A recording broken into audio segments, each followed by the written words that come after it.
Shalom, perkenalkan nama saya Maria M. Nabuasa, NIM 101-2020-0021, kelas A, semester 3, Prodi Pendidikan Agama Kristen. Di sini saya akan menjelaskan tentang agama dan kebudayaan yang memiliki 5 poin. Tetapi pertama-tama kita akan mengetahui tentang pengertian agama dan kebudayaan. Pengertian agama. Agama dibagi dalam 2 kata yang berasal dari bahasa Sanskerta, yaitu a dan gama. A artinya tidak dan gama artinya kacau. Jadi agama adalah sesuatu yang tidak kacau. Pengertian kebudayaan. Kebudayaan adalah suatu sistem yang mencakup pengetahuan, adat, istiadat, kesenian, serta kebiasaan-kebiasaan yang didapat dari akal budi manusia sebagai anggota masyarakat. Meskipun terkesan sederhana, namun mengusung diri tidak semudah yang dibayangkan. Tidak hanya membuatnya menarik, tetapi harus memiliki pengalaman yang baik. Jadi, di sini saya mengartikan konsep itu dalam arti yang terbatas, yakni pikiran, karya, dan hasil karya manusia dalam memenuhi hasrat akan keindahan dan kesenian. Baik, kita akan masuk dalam poin yang pertama, yaitu isi kebudayaan yang ada di dunia. Kebudayaan adalah kesenian. Ada juga ahli yang mengartikan konsep kebudayaan dalam arti yang amat luas, dari seluruh pikiran, karya, bahkan hasil karya manusia itu sendiri.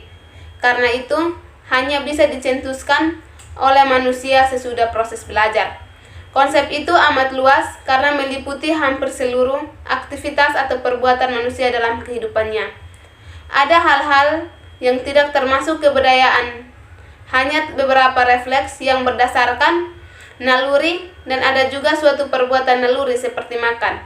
Manusia dilakukan dengan peralatan dengan sopan santun agar bisa dilakukan dengan baik setelah suatu proses belajar tata cara makan. Ada unsur-unsur yang terjadi karena perpecahan tahap pertama yang disebut unsur-unsur kebudayaan universal. Unsur-unsur universal. Ada beberapa unsur-unsur universal itu merupakan isi dari semua kebudayaan yang ada di dunia, yakni 1. Sistem religi dan upacara keagamaan, 2. Sistem dan organisasi kemasyarakatan, 3. Sistem pengetahuan, 4. Bahasa, 5. Kesenian, 6. Sistem mata pencarian hidup, dan yang ke-7 sistem teknologi dan peralatan. Jadi dari poin pertama ini dapat saya simpulkan bahwa isi kebudayaan yang sebenarnya, yaitu konsep dari kebudayaan itu secara luas karena meliputi seluruh aktivitas serta perbuatan manusia dalam kehidupan bermasyarakat.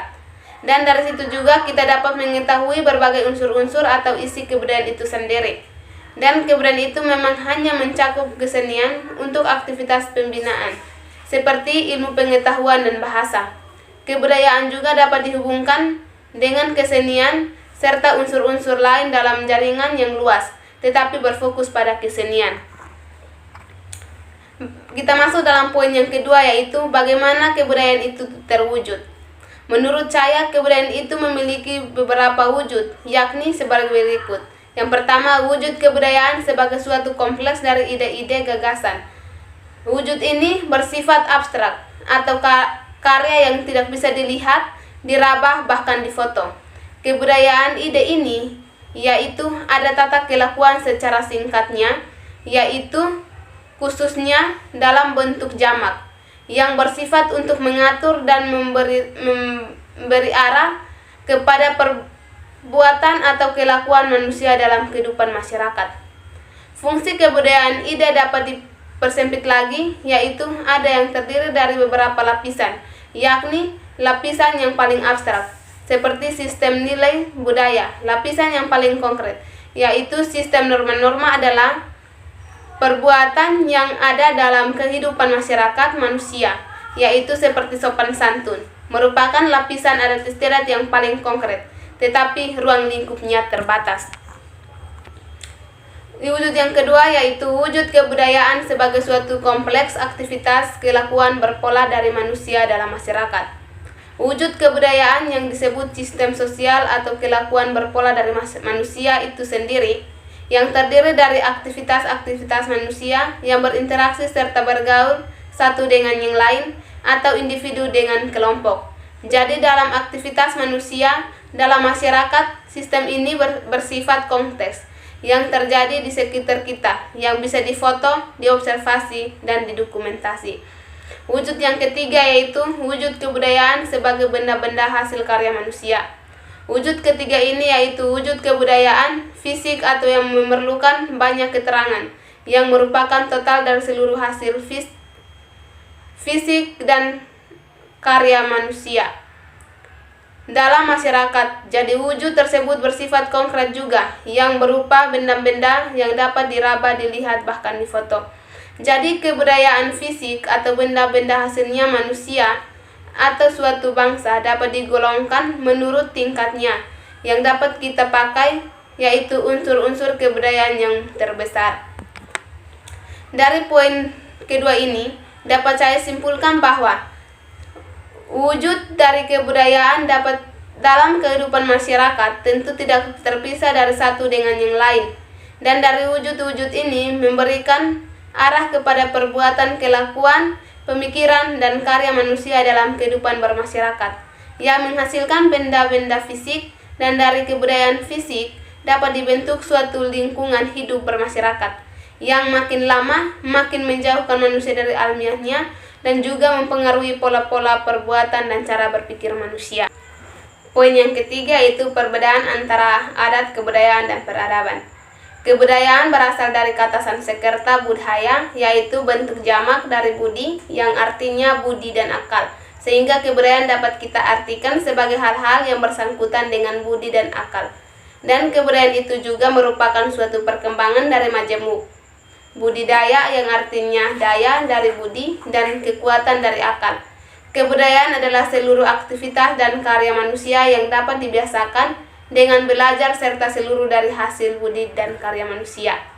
Istilah peradaban dapat kita sejajarkan dengan kata cilisiten yang biasa dipakai untuk bagian-bagian serta unsur-unsur kebudayaan yang halus dan indah, seperti ilmu pengetahuan serta sopan santun dalam suatu masyarakat dengan struktur yang kompleks. Istilah peradaban juga bisa disebut dengan suatu kebudayaan yang memiliki sistem teologi seni bangun. Kebudayaan itu mempunyai 3 wujud, ialah sebagai berikut. Yang pertama wujud ideal, yang kedua wujud kelakuan, dan yang ketiga wujud fisik. Secara garis besar, adat itu wujud, dan wujud itu dapat kita sebut dengan tata kelakuan. Karena fungsi dari adat adalah pengatur kelakuan, contohnya seperti sopan santun. Ada juga beberapa tingkat dalam adat, yaitu tingkat nilai budaya. Tingkat ini merupakan ide-ide yang mengkonsep hal-hal yang paling bernilai dalam kehidupan masyarakat. Tingkat ini juga dapat kita sebut sistem nilai budaya. Contohnya, nilai budaya dalam kehidupan kita sebagai masyarakat adalah konsepsi yang tinggi. Maksudnya, apabila kita sebagai masyarakat selalu bekerja sama dengan sesama, dengan rasa solidaritas yang besar, yang biasa kita sebut dengan istilah gotong royong.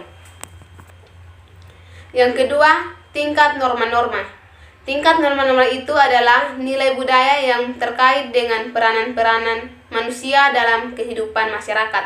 Karena peranan manusia di dalam kehidupannya banyak yang berubah, peranan dari hari ke hari.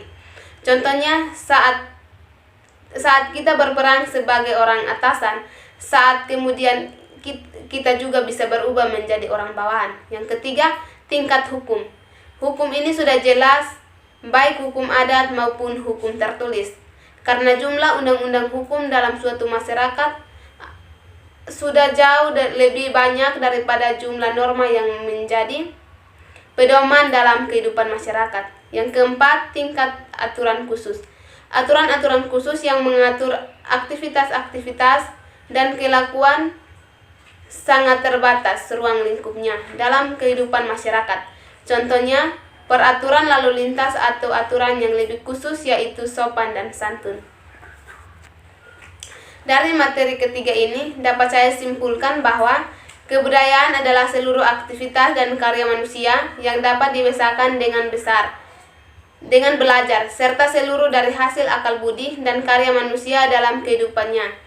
Dan peradaban dipakai untuk bagian-bagian serta unsur-unsur kebudayaan yang halus dan indah, yakni sopan santun.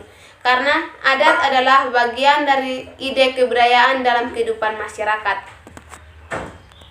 Poin yang keempat yaitu pranata kebudayaan.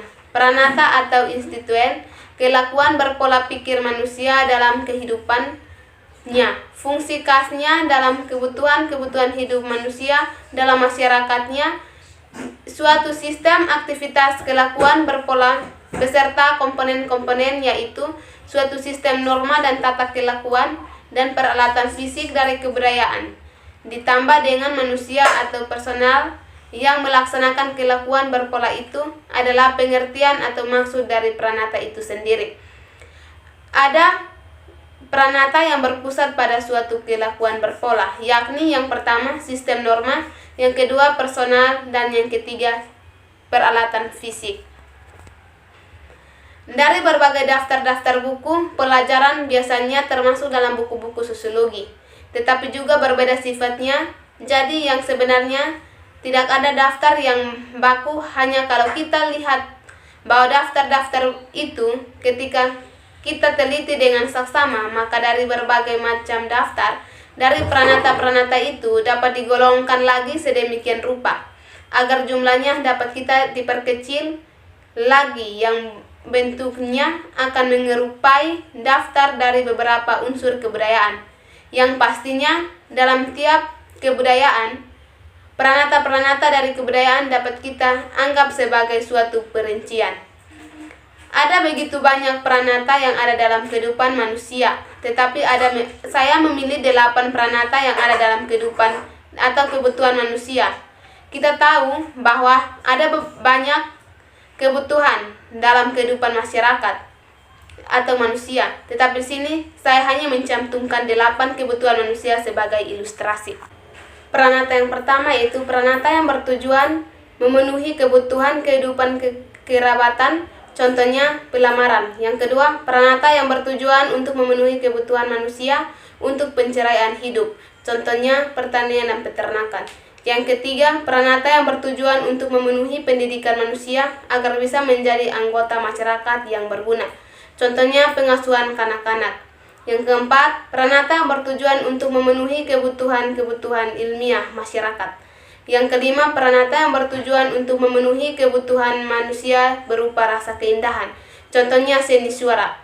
6. Pranata yang bertujuan untuk memenuhi kebutuhan manusia untuk berhubungan dengan Tuhan, contohnya doa. Yang ketujuh, pranata yang bertujuan untuk memenuhi kebutuhan manusia untuk bisa mengatur kehidupan kelompok atau bermasyarakat, contohnya pemerintah. 8. Pranata yang dapat mengurus jasmani manusia, contohnya kecantikan. Jadi dari poin keempat ini dapat saya simpulkan bahwa pranata dalam kehidupan kita banyak yang dibutuhkan oleh masyarakat manusia dan seluruh aktivitas kita dalam kehidupan sehari-hari, dan dapat kita mengetahui pranata yang berpusat pada suatu kelakuan berpola, bahkan berbagai macam pranata yang sebagai ilustrasi konkret dalam kebutuhan kemasyarakatan manusia itu sendiri. Poin yang kelima yaitu sistem nilai budaya. Sistem nilai budaya merupakan tingkat yang paling abstrak dari nilai adat. Dari nilai budaya di atas memiliki konsepsi yang hidup di dalam alam pikiran masyarakat, agar mereka bisa mengenal hal-hal yang bernilai dalam kehidupan masyarakat. Karena dalam suatu sistem nilai budaya memiliki fungsi sebagai pedoman tinggi bagi kehidupan dan kelakuan manusia sebagai masyarakat. Ada juga sistem tata kelakuan yang lebih konkret lagi, yaitu aturan-aturan khusus serta norma-norma itu juga termasuk dalam pedoman kelakuan masyarakat. Bagian dari adat istiadat dan wujud ide dari kebudayaan sistem nilai budaya berada di luar individu yang menjadi warga masyarakat. Sikap mental mempunyai arti yang berlainan. Konsep dari sistem nilai budaya selalu dipakai dalam ilmu sosial yang fokus pada kebudayaan masyarakat secara sekunder terhadap manusia sebagai individu dalam masyarakat. Sedangkan sikap mental itu selalu dipakai pada ilmu psikologi yang berfokus pada individu yang merupakan lingkungan dari individu untuk bersikap bereaksi untuk lingkungan, manusia bahkan masyarakat. Dalam diri seseorang individu, namanya sikap itu selalu dipengaruhi oleh nilai budaya atau sistem nilai budaya. Sistem mentalistik memiliki arti yang ketat. Istilah ini biasanya diartikan dengan keseluruhan dari kemampuan alam berpikir. Dalam hal menanggapi lingkungan, istilah ini memiliki makna sebagai sistem ideal, budaya maupun mental, karena bagian dari adat merupakan suatu sistem nilai budaya yang menganut suatu persentase dalam masyarakat yang memiliki nilai jiwa individu. Ada juga berbagai contoh sistem nilai budaya dari suatu sikap, yaitu sikap congkok. Maksudnya menghadapi orang yang kedudukan di bawah atau orang yang bersifat kurang. Ada juga contoh sikap yang lebih luas pada individu dalam masyarakat. Contohnya sikap sangan terhadap pekerjaan yang bersifat memberi pelayanan terhadap orang lain. Menurut kerangka Lughorn, ada 5 masalah pokok dalam kehidupan manusia, yakni yang pertama, masalah mengenai hakikat dan hidup manusia. Yang kedua, masalah mengenai hakikat dari karya manusia. Yang ketiga, masalah mengenai hakikat dari kebudayaan manusia. Yang keempat, masalah mengenai hakikat dari hubungan manusia dengan sekitarnya. Yang kelima, masalah mengenai hakikat dari hubungan manusia dengan sesamanya. Dari poin kelima ini, dapat saya simpulkan bahwa sistem nilai budaya tingkat yang paling abstrak dari nilai adat, dari nilai budaya di atas, memiliki konsepsi yang hidup di dalam alam pikiran masyarakat, agar mereka bisa mengenal hal-hal yang bernilai dalam kehidupan masyarakat. Karena dalam suatu sistem nilai budaya memiliki fungsi sebagai pedoman tinggi bagi kehidupan dan kelakuan manusia sebagai masyarakat. Ada juga sistem tata kelakuan yang lebih konkret dan kita dapat mengetahui masalah pokok dalam kehidupan manusia. Sekian dan terima kasih, Tuhan Yesus memberkati.